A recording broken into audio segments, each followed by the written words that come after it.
ascoltato davvero con grande partecipazione e piacere l'esibizione del coro polifonico Bacchi Suris di Arezzo, mentre la processione religiosa ha ripreso a camminare e quindi dovremo essere addirittura d'arrivo un po' per tutta la manifestazione. Abbiamo visto in precedenza l'alternosa, l'avvocato Savio molto più sicuro adesso anche a rivolgersi con più spigliatezza alla gente che lo applaude e lo saluta. Lì adesso alla pubblicità, ci ritroviamo tra pochissimo. Diretta con la via Roma, ecco ancora il saluto del rappresentante dell'amministrazione comunale alla gente, mentre la panoramica offerta dalla regia ci mostra, eccolo il cocchio che ha fatto adesso il suo ingresso nel largo Carlo Felice. A questo punto probabilmente non più di una decina di minuti, forse qualcosa di più, forse qualcosa di meno, scusate. La colonna sonora invece è quella del canti davvero molto suggestivi del coro polifonico Bacchi Suris di Arezzo. In precedenza si era esibito invece il coro polifonico turritano di Porto Torres. Una iniziativa, direi a questo punto, Ottavio, sicuramente da una innovazione da salutare con favore. Sì, con favore, anche se io avrei tenuto un volume leggermente più basso, cioè doveva essere un accompagnamento, meno concerto e più accompagnamento. Ecco Serramadura. Ecco Serramadura, finalmente. Questo significa, vedi come hanno accelerato un po' le operazioni, perché evidentemente proprio fra meno di 10 minuti, forse fra 5 minuti dovremo cominciare a vedere spuntare in via Roma il cocchio di Sant'Efisio, per cui adesso dovranno accelerare un po' i tempi per Serramadura.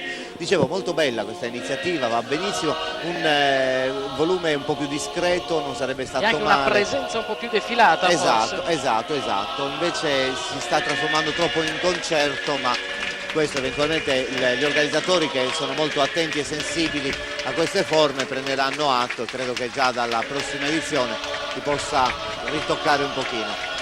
Credo che stiano praticando una ramatura anche qui davanti. largo, sì, ho visto una armatura parziale, chiamiamola così, anche nel largo, mentre l'alternosa ha sfilato proprio adesso qui davanti alla nostra postazione.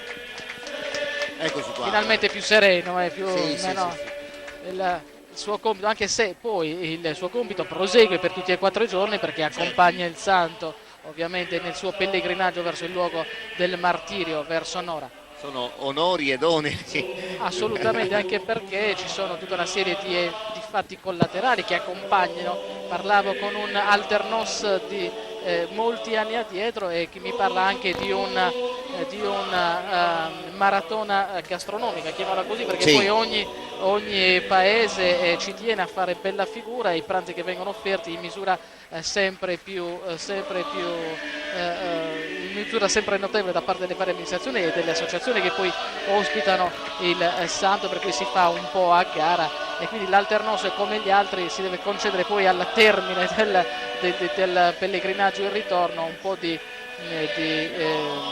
riposo, non soltanto fisico ma di altro tipo. Molto bella questa immagine dell'armatura che si va componendo qui in una via Roma che sta assumendo i colori proprio della festa, perché ormai è imminente il passaggio del santo e verrà dichiarata chiusa la 346esima edizione della festa, almeno per quel che riguarda la prima parte, e poi il cocchio con tutto il corteo arriverà a Nora, le sue varie tappe. Ci saranno poi le piccole feste ma importantissime di San Rocco e di Pula, di Nora. Ecco, queste sono che Monsignor Ledda chiede a gran voce da qualche anno a questa parte una maggiore attenzione da parte appunto delle televisioni, dell'opinione pubblica, in tutte queste fasi dello sviluppo della processione che toccano i centri e portano fino al luogo del martirio di Efisio. E quindi questa attenzione, devo dire, fino a questo momento non c'è stata. Credo non ci sia neanche quest'anno, perché non è stato allestito nessun collegamento particolare per questi 4 giorni.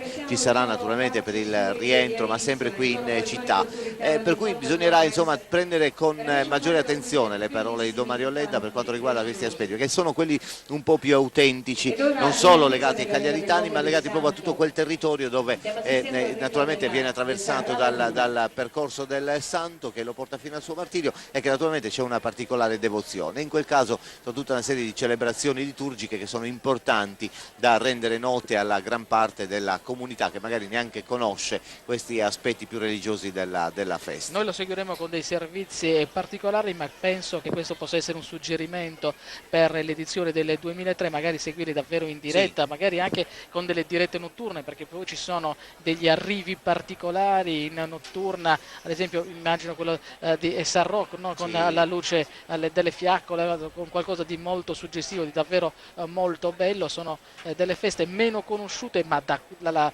gente di quei centri dove il corteo fa tappa, sentitissime, anzi sicuramente più della festa cagliaritana. E poi dentro c'è tu, che vengano seguiti, perché tutti devono essere insomma resi partecipi di questa opportunità, di questo momento di preghiera e di fede. Insomma, quindi possiamo dire che per quanto riguarda tutto questo primo aspetto, dunque organizzativo della manifestazione, si è svolto, lo hai sollecitato tu più volte Andrea, con molta regolarità. È stata utile la presenza dei 2 cori che hanno legato insomma questo momento al passaggio dell'ultimo miliziano fino all'arrivo del santo in via Roma. Insomma, sono stati dei momenti piuttosto interessanti, per cui insomma tutto sommato possiamo annoverare questa edizione fra quelle meglio riuscite, e ha risposto quasi completamente a quelli che erano gli auspici dell'azienda, perché alle 13:45 praticamente è andato via il cocchio con Sant'Efisio al suo interno qui dalla via Roma, per cui insomma adesso ci avviamo verso le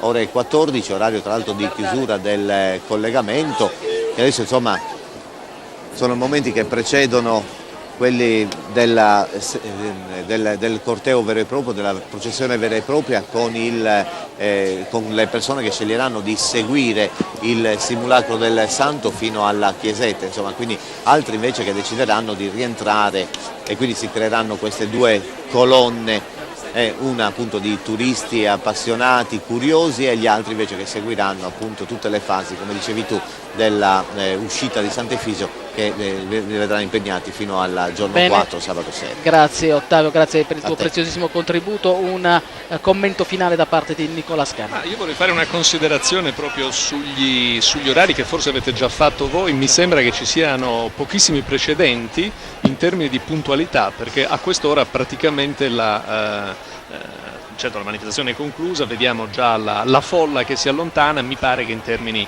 organizzativi tutto abbia funzionato in maniera davvero soddisfacente. Per il resto, curiosando tra i partecipanti, ho potuto sentire molte persone che sono tornate a Cagliari, quindi evidentemente è una macchina che si rinnova ogni anno, e molti fanno la scelta di tornare a Cagliari in Sardegna per il 1° maggio, e questo è molto Non molto dimentichiamo bello. che molti lo fanno da immigrati, Certo, molti tornano, certo, preferiscono tornare il 1° maggio proprio per partecipare in qualche modo, perché poi anche in questo modo si partecipa alla festa di Sant'Efisio. Ecco, vorrei, se è possibile, dare brevemente, no, Giovanni Columbu, se ci può raggiungere un ultimissimo commento. Io gli chiederei adesso lo pregherei di indossare la cuffia. Ecco Giovanni, un ultimissimo commento subito dopo la conclusione di questa festa, almeno per quello che riguarda la parte cagliaritana. Andrea, sensazioni. La prima e più importante sensazione, che ancora una volta è stata una manifestazione bellissima ed emozionante.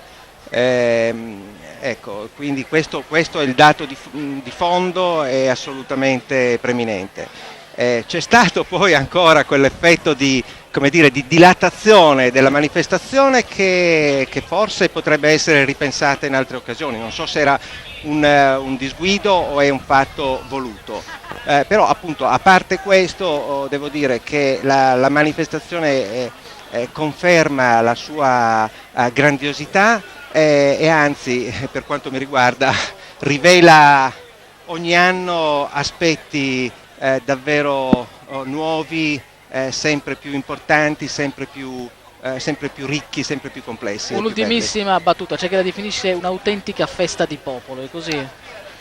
Direi che non c'è questo punto di vista, sì, ma nella essenzialità di questo termine, appunto, cioè proprio di una festa che è sentita nell'intimo delle famiglie e dei singoli individui.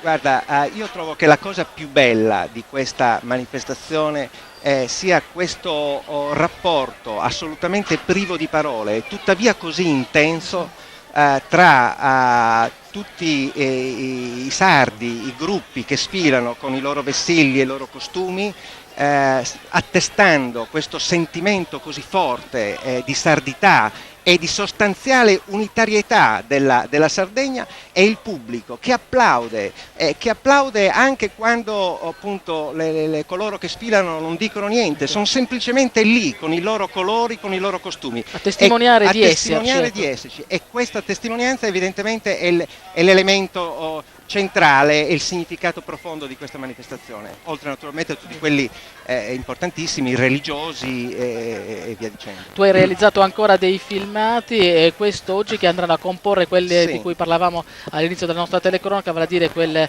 documentario su Cagliari che vedremo quando? Guarda, diciamo che è un lavoro che forse non può avere un suo punto definitivo, è un lavoro che approderà a dei risultati.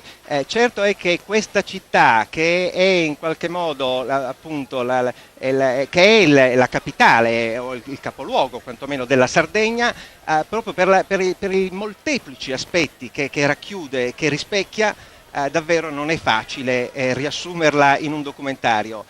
Direi che quindi gli stimoli sono davvero tantissimi, bisogna, io credo, avere alla fine anche la modestia di voler rappresentare alcuni aspetti dei tanti bellissimi che vi sono.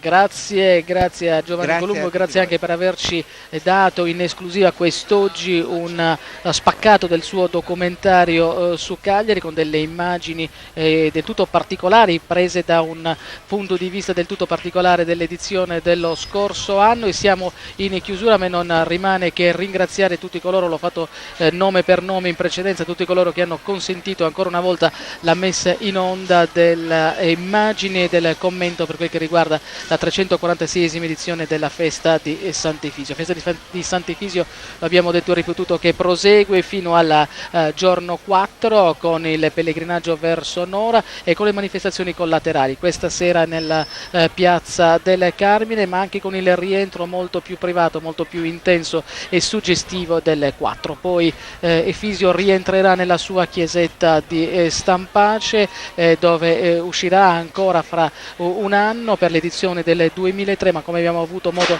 di osservare in precedenza, probabilmente questa festa così bella, così popolare, ha bisogno di un authority, vale a dire di un coordinamento super partes tra le sue diverse parti. Linea che adesso può andare ancora a videolinea per quel che riguarda forse la messa in onda del telegiornale delle 14, ma ci ricollegheremo subito dopo dalla Via Roma. Grazie e buongiorno.